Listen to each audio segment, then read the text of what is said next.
Hello बच्चों, कैसे हैं आप सब। वेलकम है आपका केमिकल मैथ्स यूट्यूब चैनल में। उम्मीद है बच्चों आप सब अच्छे होंगे।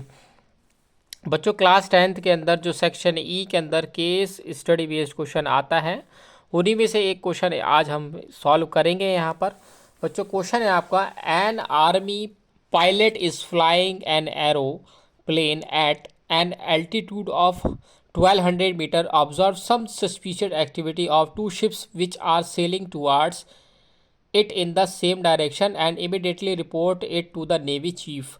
यानी एक आर्मी पायलट है बच्चों जो कि उड़ रहा है 1200 मीटर की ऊंचाई पर, और उसने देखा कि कुछ सस्पिशियस एक्टिविटी, कुछ शक्की कुछ देखा उसने वहाँ पर कि दो शिप हैं और वो बह रहे हैं, मतलब जा रहे हैं एक ही डायरेक्शन में।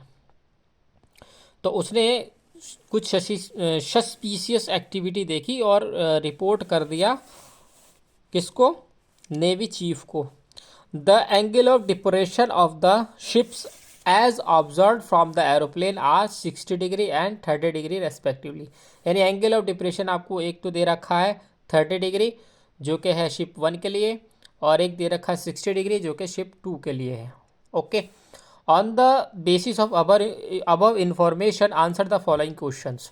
फर्स्ट वाला आपको बताना है, find the distance from the aeroplane to the position of the ship 2। यानी शिप 2 से की जो पोजीशन है वहाँ से, और जो पायलट की पोजीशन है एरोप्लेन की, उसकी बीच की डिस्टेंस निकालनी है। यानी कि ये वाली यहाँ से यहाँ तक डिस्टेंस आपको निकालनी है।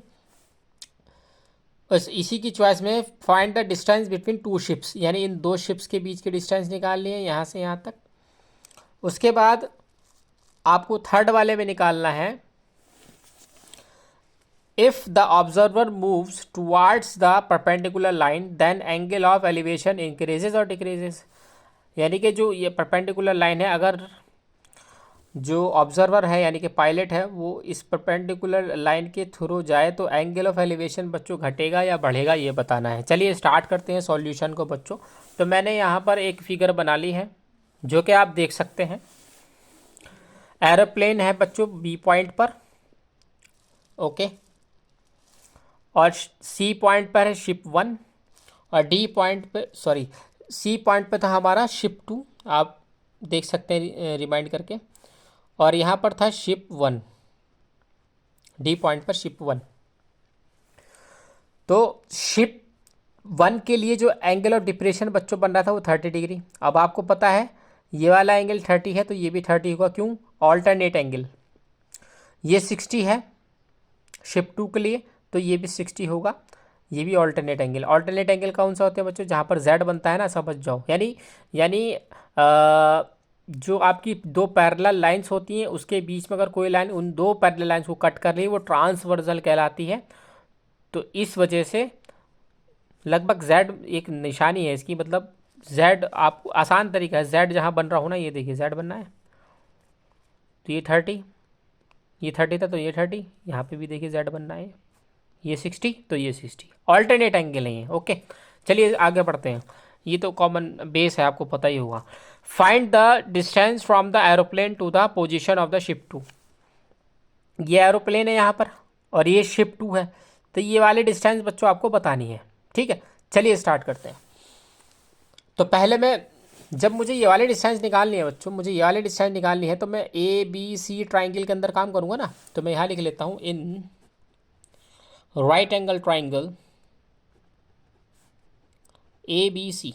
ओके, तो बच्चों मुझे ये पता है ये निकालनी है, ये परपेंडिकुलर है, ये हाइपोटेनियस है, ये बेस है। तो मैं यहाँ पे बच्चों लगाऊंगा साइन थीटा। साइन थीटा क्यों लगाऊंगा साइन थीटा, क्योंकि साइन थीटा बच्चों होता है, साइन थीटा क्या होता है, परपेंडिकुलर अपॉन में हाइपोटेनियस, है ना, परपेंडिकुलर अपॉन में हाइपोटेनियस। तो परपेंडिकुलर ए बी है, हाइपोटेनियस क्या है, बी सी, तो A B upon B C मैं यहाँ पर लिख देता हूँ। तो थीटा मुझे दे रखा है बच्चों 60 डिग्री, ए बी मुझे दे रखा है 1200 हाइट है ना, और बी सी मुझे निकालना है डिस्टेंस शिप की एरोप्लेन से। क्रॉस मल्टीप्लाई कर देंगे तो B C equals to 24, sorry sine 60 की वैल्यू बच्चों रखेंगे यहाँ पर √3/2 equals to 1200/BC। Cross multiply कर देंगे तो ये आ जाएगा आपका BC इज इक्वल्स टू 2400/√3। चाहो तो आप √3 नीचे से हटा सकते हो, ऊपर नीचे √3 से मल्टीप्लाई करके। ओके, और चॉइस में आपको क्या दे रखा है? चॉइस में बच्चों दे रखा है distance, find the distance between the two ships, यानी ये पहला शिप्स ये दूसरा शिप, ये वाली डिस्टेंस हमें निकालनी है। तो बच्चों ध्यान दो, अगर मैं AD यानी ये पूरी डिस्टेंस निकालूं और उसमें से AC डिस्टेंस माइनस कर दूं तो मुझे CD बच जाएगा कि नहीं बच जाएगा? ऐसे ही करते हैं, चलिए स्टार्ट करते हैं। तो मैं लगाऊंगा इन राइट एंगल ट्राइंगल ABC,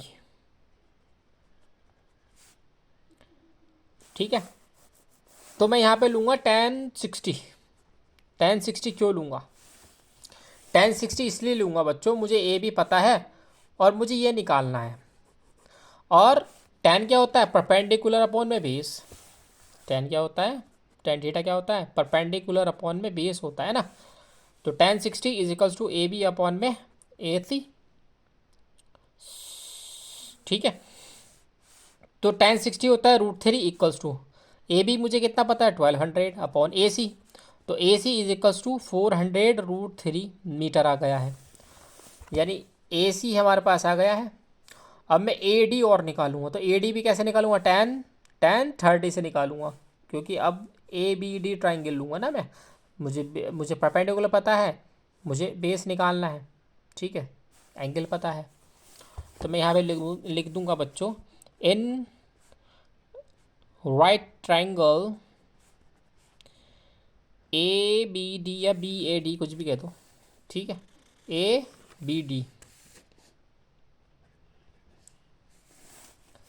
तो लिखते हैं यहाँ पर tan 30 इज इक्वल्स टू वही बेस अपॉन में, सॉरी परपेंडिकुलर अपॉन में बेस, यानी कि AB अपॉन में AD। ओके, तो tan 30 होता है 1/√3 सॉरी 1200 अपॉन में AD। तो AD बच्चों कितना आ जाएगा हमारा? 1200/√3 metre.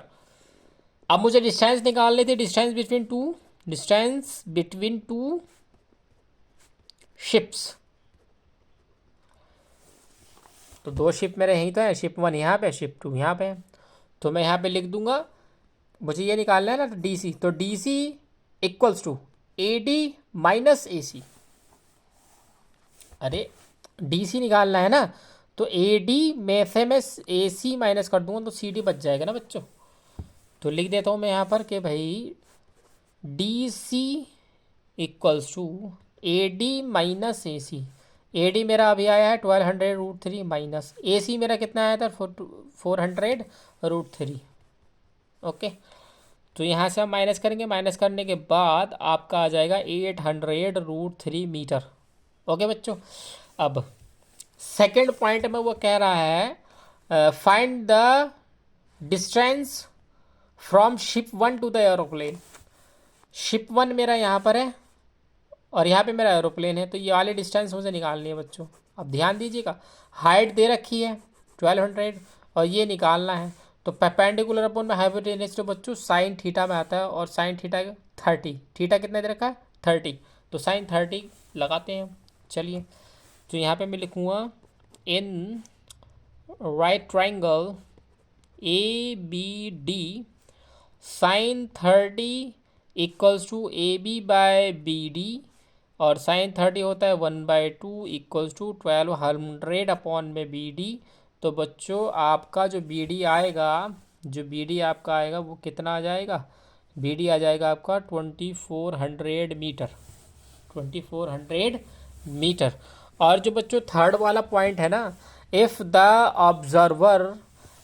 Observer moves towards the perpendicular, यानी ऑब्जर्वर यही तो है एरोप्लेन, ये अगर परपेंडिकुलर जाए तो एंगल ऑफ एलिवेशन इंक्रीजेज और डिक्रीजेज। तो बच्चों क्या होगा? इंक्रीज होगा, डिक्रीज होगा।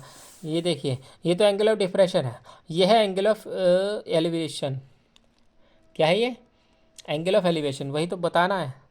तो आप बताइए, जब ये इधर से इधर को जाएगा तो ऑब्वियसली जो एंगल ऑफ एलिवेशन होगा बच्चों वो इनक्रीज करेगा। तो आप लिख सकते हैं if the observer moves towards the perpendicular line then angle of elevation increases, angle of elevation increases.